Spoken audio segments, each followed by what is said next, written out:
Let's talk about it while I'm on a roll here. I feel like I'm just making good point after good point. So OTAs are wrapping up for the Arizona Cardinals.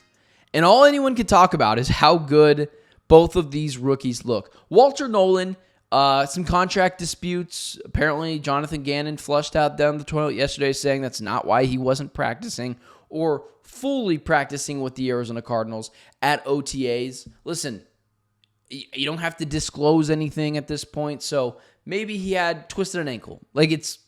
I don't see it as that big of a deal. It's not like it's Shamar Stewart, who still isn't practicing, who's got as many holdouts as he has contract disputes in the last couple of years. Has as many holdouts as he does sacks over the last couple of years. So there's that issue with Shamar Stewart. I don't see that here with Walter Nolen. And then yesterday, he's back at practice, full go.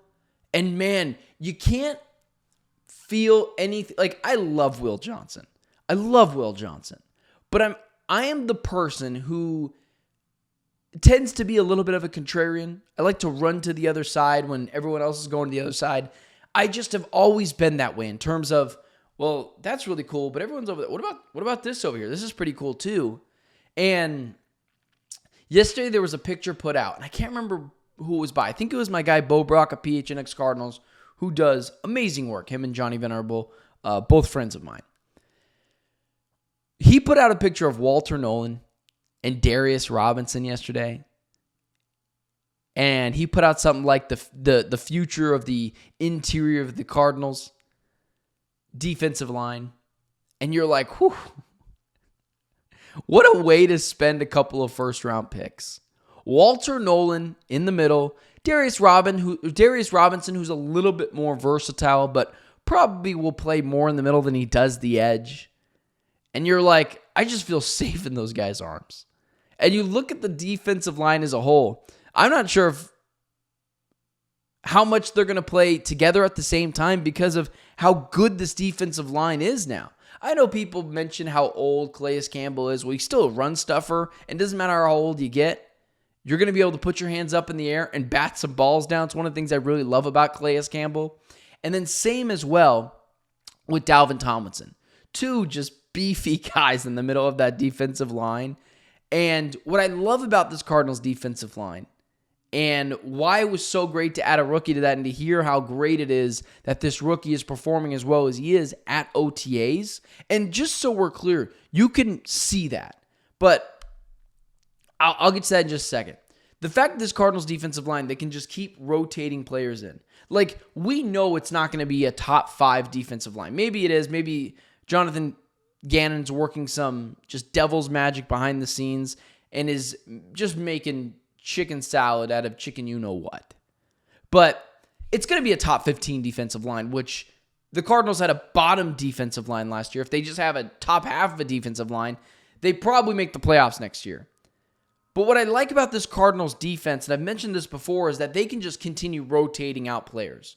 Rotating them out, each and every player. They don't have a ton of different guys that can get to the quarterback at will easily.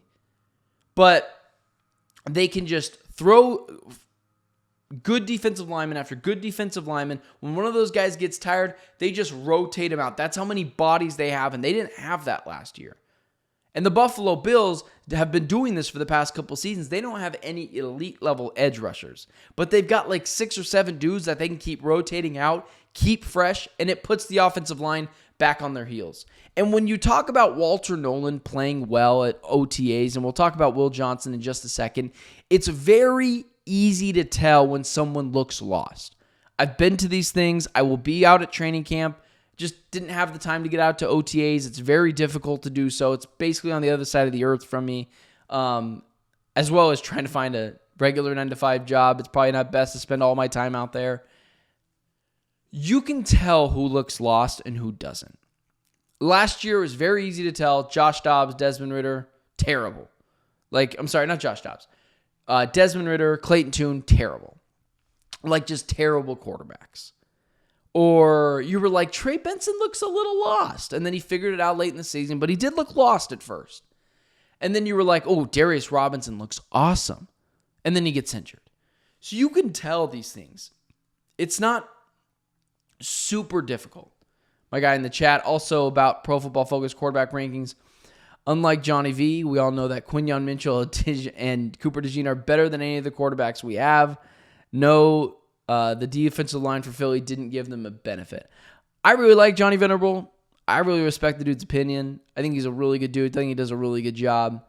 I would disagree if he did say that. I would say Quinyon Mitchell and Cooper DeJean are probably better than what the Cardinals have right now. But that's because one player has film and the other one doesn't. So, Aaron, appreciate your comment. I would just continue to say, like, it's easy to tell. When the media is telling you and hyping up someone at OTAs, it's not super hard to tell who looks confused and who looks awesome, who's been studying the playbook and who isn't. And it just feels like, as well with Walter Nolen, Will Johnson just feels like a Tyrann Mathieu type of player. He feels like someone, not in the same, obviously, mold, but Tyrann Mathieu fell in the draft for what is widely seen as pretty dumbish reasons. He was kicked out of school for weed. Do what you want with your life, but it's not like the worst thing you can do if we're just being honest. And Will Johnson kind of feels like that too. Fell in the draft for God knows what reason. A knee injury that from everyone else looks really good at OTAs. And you're telling yourself now, if you have if both rookies perform well, they don't have to be Defensive Rookie of the Year candidates, but if both guys perform well, you're talking about plugging up two major holes in one draft. And then next year you're talking about, well, what do the Cardinals really have to fix? Maybe it's the quarterback, maybe, but I don't want to go down that route. But you're talking about potentially adding another wide receiver, going after a big-name running back. This is where luxury picks come into play. And so when you're talking about that, you're like, man, the Cardinals really might have just hit two homers in one draft. And call it what it is. They had 2 first-round picks. One guy just fell in the draft incredibly far, and no one could really understand why. And so you're talking about it now, and you're like, I love Will Johnson. I think he has a really low bust potential.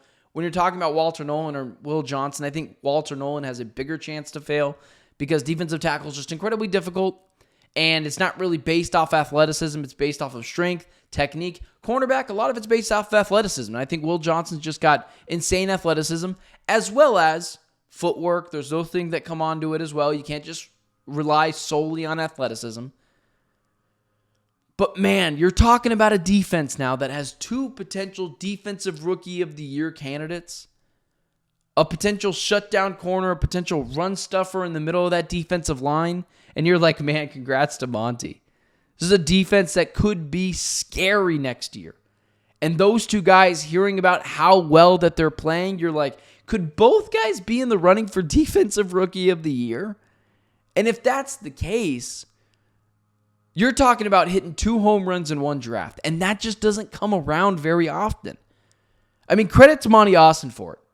If Will Johnson doesn't work out, he was worth the risk. You're not going after him for that. Whereas other general managers, too scared to take a risk. This was the risk that I wanted to see Monty Austin for take in the draft. Stop playing checkers. Play a little bit of chess. Be a little spontaneous. And you talk about a guy who I'm hearing and I'm texting people and they're like, he looks awesome. And I'm like, of course he does. Of course he does. 2 players who don't have their contracts signed, by the way, right now. Both are participating in camp. The Cardinals are going to continue to get high-level people in this organization. They're going to continue to get smart players that care about each other. They don't just want talent. They're going to continue to get dudes that love football and love being a part of a team. I mean, Keim for years would just draft off talent and, dudes like David Johnson from Northern Iowa. What I love about this team is they go and get dudes that love football, put the team first, and they know that they're going to get taken care of, and that's where the Cardinals come into play. But how could you... I didn't have a super big of a plan like where I want to go with this, but how could you not get excited? And recently some of the things I've been talking about can be seen as negative. And you just continue to point out the right things with this defense and what they decided to do with their picks. And you're like, man, this defense, it's going to be top 10, man. It's going to be a top 10 defense. You trust Nick Rallis. You trust Jonathan Gannon. You give him a couple of new tools to play with. And you're like, man, it's going to be a really fun year. It might not be Super Bowl. It might not be conference championship game. But could you win a playoff game? And that could be a ton of fun. And then the next year, we'll talk about where they could go from there. But as of right now, the future of the Cardinals looks really bright.